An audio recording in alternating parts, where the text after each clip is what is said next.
I wanted to mention,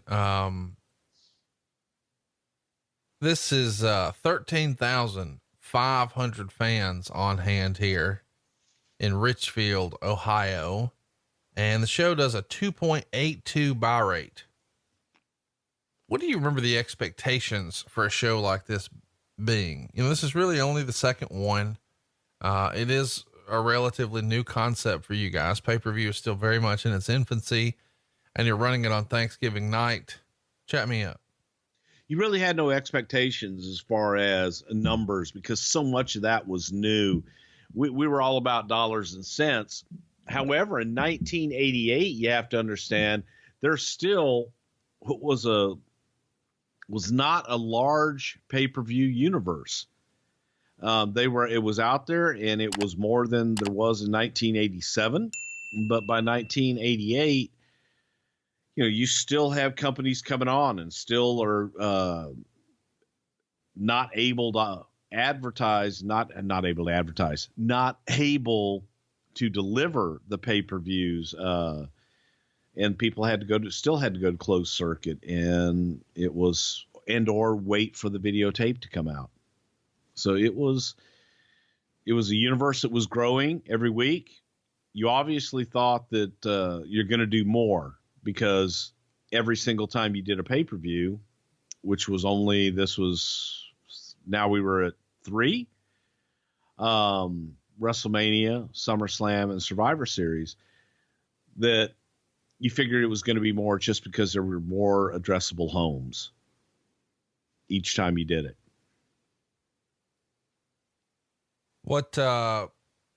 Some of these guys are old school wrestling guys, and wrestling on Thanksgiving night in different parts of the country had some traditions and some, I guess, weren't running, but historically this is one of the biggest weekends for wrestling of the year, right?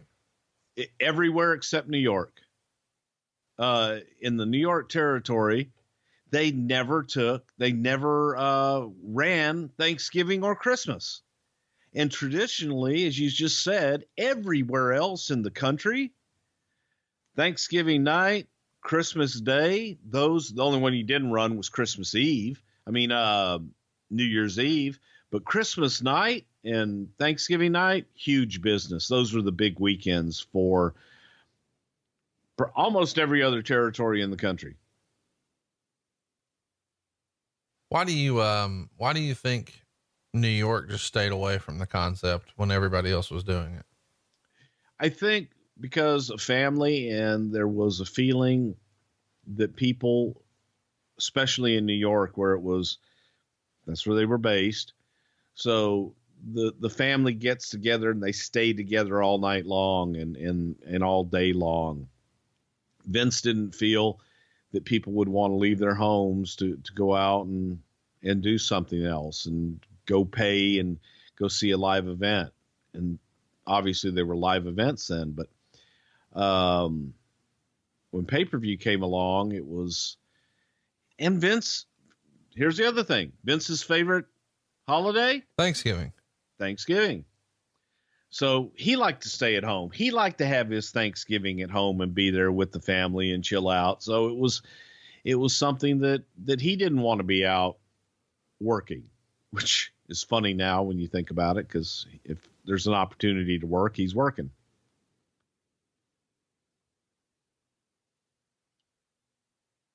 Bret Hart working over at Demolition Axe. Axe is balding a little bit in the back.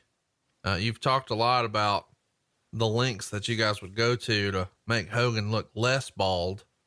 Was there ever any concern about any other balding Axe? Well, he was a heel, so fuck it. We don't care if he's bald. Heels can have bald spots. No, I think once Vince realized how much it cost and how much time and effort it took, and the best thing was that Saturday night's main event with Hulk and me telling Vince, I said, well, Vince, we're still editing the goddamn match because we can't show Hulk bald. What do you mean? And bring it over to him, and he looks at me and goes, he looks like a drenched rat. He is fucking bald. And we didn't have to worry about covering up his top of his head anymore. You mentioned earlier that you thought this was the Bulldogs' last match in the WWE. It is indeed their last pay-per-view. And a lot of that we've talked about on the show here before because of the whole situation with the Rougeaus. Did you guys have an idea at this point? Hey man, this is coming to a head. Well, we knew they were done at this point. I mean, they had already given their notice and they were gone. So, it was foregone conclusion. So it was, they were fulfilling their dates and they were working through to leave. They wanted to go back to Japan and they were working for Calgary for Stu. And we knew, I think that a part of them felt, what are we going to do with the Powers of Pain here? What are we going to do with all these guys? They wanted out. They'd been there a long time and it was time for a change.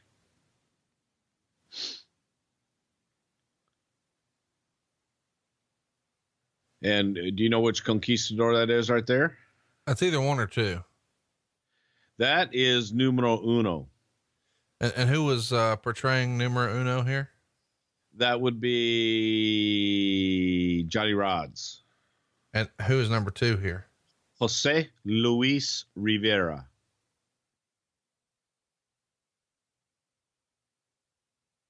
Johnny Rods is a guy we haven't talked about a lot here, but WWE Hall of Famer. He is. Johnny Rods was one of those unsung heroes that whenever you would come in, an outsider, for example, Gino Hernandez, when Gino came in first time in Madison Square Garden, the guy you had to work with was Johnny Rods.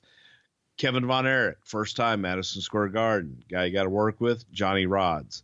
Whenever the old man would bring in these outside big name talents, he would usually put them in the ring with a guy like Johnny Rods to give them a good match and give them the spotlight. They get a win and the New York crowd is happy because they beat the proverbial bad guy in Johnny Rods. But Rods could go, man. He could work. He was a tough guy. He had gone to California to get his big break as a chic gimmick, is Java Rook in the 70s. And that didn't last very well. He won the big annual Battle Royal in Los Angeles for Mike LaBelle and then wanted to go home. So I hear. But he was a tough guy. Let's talk about, he's not in the match here, but since we're talking about Hall of Fame, I think a lot of people, when they think of Hall of Fame, they don't necessarily think of Johnny Rods, but he definitely influenced a lot of people and trained a lot of great professional wrestlers and has been a star for the company in many other ways. And one of those guys who a lot of people don't get, and you have a unique perspective on this, is James Dudley and the inclusion of him in the WWE Hall of Fame. You and I've talked about this off air, but I don't think you've ever went in great detail here on the show. Why is James Dudley in the Hall of Fame and why are you a proponent of that? James Dudley is in the Hall of Fame because James Dudley was Vince McMahon Sr.'s right-hand man. James Dudley was one of the top players in the Negro League back in the day for baseball. He traveled the world and was a hell of an athlete, but he also helped Vince Sr. run the shows in Washington, D.C. He made sure that nobody messed with Vince Sr. He managed Bobo Brazil and was able to help get the black audience to accept wrestling and help them, let them know that, hey, come on, this is for you too. He was very instrumental in that, but he was very good to Vince McMahon Sr., obviously Vincent Kennedy McMahon. But he was that guy. He was influential. If it wasn't for James Dudley bridging that gap in a lot of places like Baltimore and Washington, D.C., then the WWF may not have succeeded the way that it did to become what it is today. So he was very instrumental in that. He got buildings, he ran buildings, and he was the man. They called him Bad Leroy Brown. That's a shoot, man. You didn't fuck with James Dudley. You did not fuck with James Dudley. And James Dudley was the only guy. James could come in Baltimore, sit in Vince's office all day, eat all Vince's food, and talk to Vince. And Vince would sit in there and chat with him. But when Vince would have meetings with other people, he never ask James to leave. James would just sit there and listen to everything. And then the guys would leave, and James would offer a little bit of advice to Vince, whether he wanted it, solicited it, or not. It made James feel a part. And that was the respect that Vince had for James Dudley. Wonderful, wonderful human being.